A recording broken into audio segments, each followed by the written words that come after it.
जय सिया राम, जय जय सिया राम।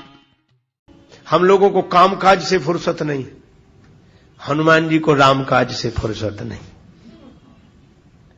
राम काज, अच्छा राम काज कैसे करते हैं हनुमान जी? देखो, समुद्र किनारे सभी बंदर इकट्ठे हुए। समस्या थी कि 100 योजन समुद्र का जो उल्लंघन करे वही सीता जी तक पहुंच सकता है, क्योंकि संपाति ने बता दिया है अशोक वाटिका में सीता माता अशोक वृक्ष के नीचे बैठी हैं। अब 100 योजन समुद्र पार करे कौन? और गोस्वामी जी कहते हैं, निज निज बल सब काहू भाखा, निज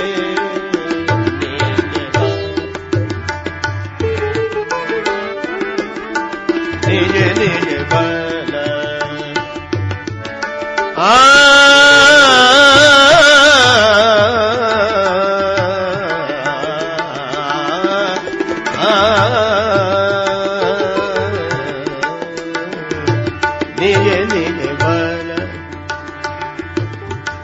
निज बल सब काहू पार जाय कर संशय नाथा, निज निज निज निज निज निज बल, निज निज बल बल बल, निज निज बल निज निज बल, निज निज बल। अपने अपने बल का सबने वर्णन किया, निज निज बल सब काहू भाखा। पर समुद्र पार जाने में संशय रहा मन में। क्यों? यह संसार ही समुद्र है, इसीलिए इसको भावसागर बोलते हैं। बंदरों ने अपने अपने बल का वर्णन किया, पर पार जाने में संदेह, इसलिए क्योंकि अपने बल पर कोई भी भवसागर से पार नहीं जा सकता। सभी ने अपने अपने बल का वर्णन किया। उदाहरण ऐसे समझ लो कि जैसे बंदर जा सकते थे 1 योजन, पर बंदरों ने सोचा ज्यादा से ज्यादा बताओ, कोई प्रतियोगिता तो हो नहीं रही यहां, बस समुद्र पार न हो इतना कम बताओ। एक बंदर बोला हम 10 योजन जा सकते हैं। दूसरे बंदर ने सोचा ये जा सकते तो हम भी जा सकते हैं। पर इन सब में बूढ़े हैं जामवंत जी, बूढ़े बड़े चतुर होते हैं, जिंदगी भर का अनुभव होता है। जामवंत जी बोले जब बताना ही है तो 10 योजन काहे को बताते, 90 योजन बताओ, बस 10 योजन कम कर दो, उसमें क्या है। जामवंत जी बोले मैं 90 योजन जा सकता हूं।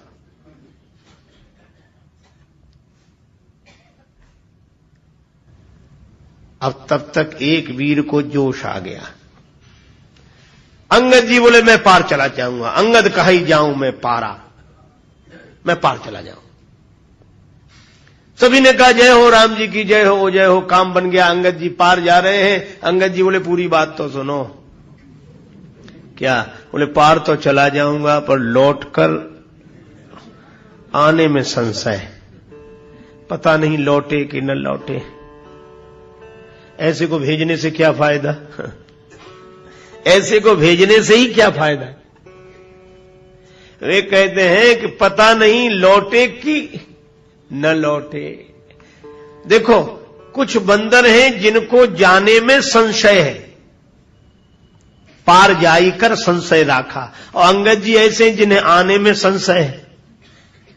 कहा कि हम जा सकते, हम जानने में संशय हमें। अंगद जी बोले हमें लौटकर आने में संशय।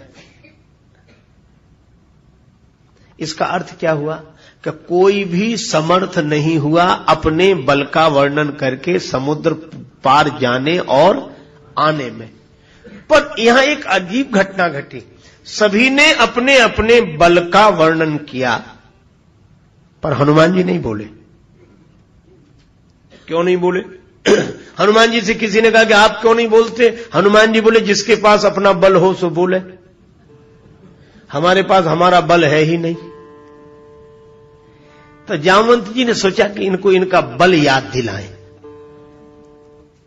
मैं आपको एक निवेदन कर रहा हूं आपसे कि हनुमान जी का बल याद दिलाओ, तभी वे कृपा करते हैं। ऐसी लोक मान्यता है, ऐसी हमारी धारणा है, क्योंकि हनुमान जी अपना बल भूले रहते हैं। लेकिन हनुमान जी को बल याद दिलाओ कैसे? एक सज्जन बोले हम बहुत प्रार्थना करते हैं, हनुमान जी सुनते ही नहीं है। मैं आपको ढंग बता रहा हूं हनुमान जी को बल याद दिलाने का। आप कितनी कहो कि हनुमान जी आपकी तरह कोई बलवान नहीं है, और हनुमान जी आप तो सर्वसमर्थ हैं, हनुमान जी आप जैसा कोई महान नहीं है, कोई बलवान नहीं, कभी नहीं जागेंगे हनुमान जी, कितनी भी तारीफ कर लेना। ये उनको बल याद दिलाने का ढंग नहीं है। जामवंत जी इसमें असफल हो गए, वो कर चुके हैं ये प्रयोग जो हम कर रहे हैं। बोलो हम लोग ऐसे ही तो कहते हैं, हे हनुमान जी आपकी तरह कोई बलवान नहीं, हे हनुमान जी आप तो महान है, हनुमान जी आप तो परम शक्तिशाली। हनुमान जी सुनते ही नहीं है, उन्हें कोई फर्क नहीं पड़ता इससे। जामवंत जी ने यही कहा। गोस्वामी जी महाराज लिखते हैं, कहाई रीछपति सुनु हनुमाना, का चुप साधि रहा बलवाना, का चुप साधि रहा बलवाना।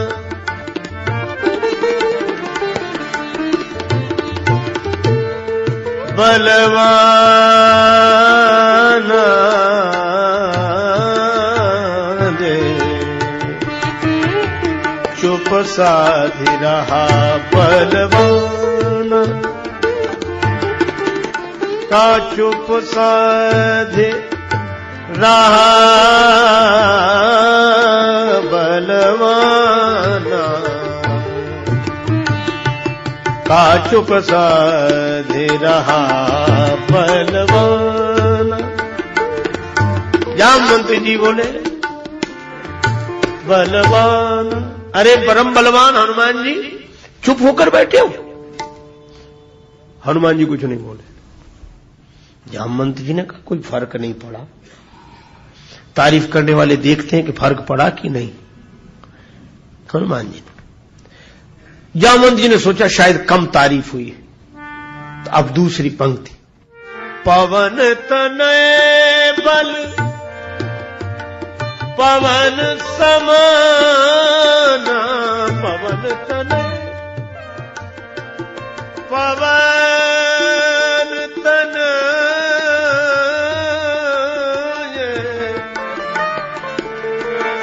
पवन तनय बल पवन समाना, बुद्धि विवेक विज्ञान निधान बलवान, का चुप साधि रहा बलवाना, का चुप साधि रहा बलवान।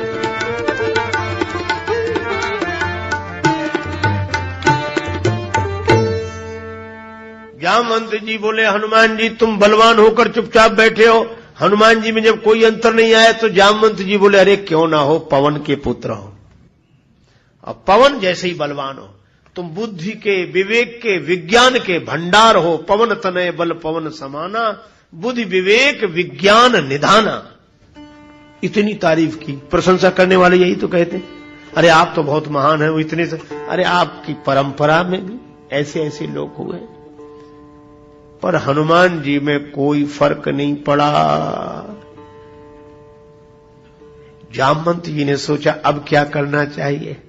तब जामवंत जी ने तीसरी बात कही, राम काज लगीता अवतारा, राम काज लगीता अवतारा,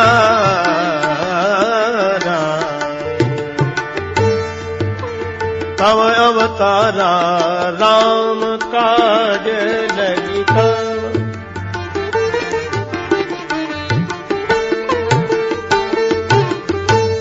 सुनतई भयऊ पर्वताकारा, सुनतई भयऊ पर्वताकारा, रे राम काज लगिता अवतारा राम काज लगिता काज लगिता काज लगिता। जैसे ही जामवंत जी ने कहा कि राम जी के कार्य के लिए आपका अवतार हुआ है, सुनते ही भयऊ पर्वताकारा, हनुमान जी बड़े विशाल रूप में पर्वताकार होकर प्रकट हो गए। इसका संकेत क्या कि हनुमान जी अपने नाम से नहीं जगे, अपने बाप के नाम से भी नहीं जगे। और पर्वताकार कब हुए? जब राम जी का नाम लिया। तो हनुमान जी को अगर जीवन में जगाना हो कि भी आप पर कृपा करें, तो आप याद रखो, उन्हें राम जी का नाम सुनाओगे तभी जगेंगे, तभी उन्हें उनके बल की याद आएगी। इसलिए हनुमान जी को अगर प्रकट करना हो, प्रसन्न करना हो, तो राम जी का नाम, राम काज लगी तव अवतारा, जो सुना कि राम जी के कार्य के लिए तुम्हारा अवतार हुआ है। हनुमान जी पर्वताकार हो गए। क्यों? इसलिए क्योंकि राम काज करीबे को आतुर, राम काज करीबे, श्री राम काज करीबे, राम काज करीबे, काज करिबे करिबे करिबे को आतुर। श्री हनुमान जी राम जी के कार्य को करने के लिए आतुर रहते हैं। जय सिया राम, जय जय सिया राम।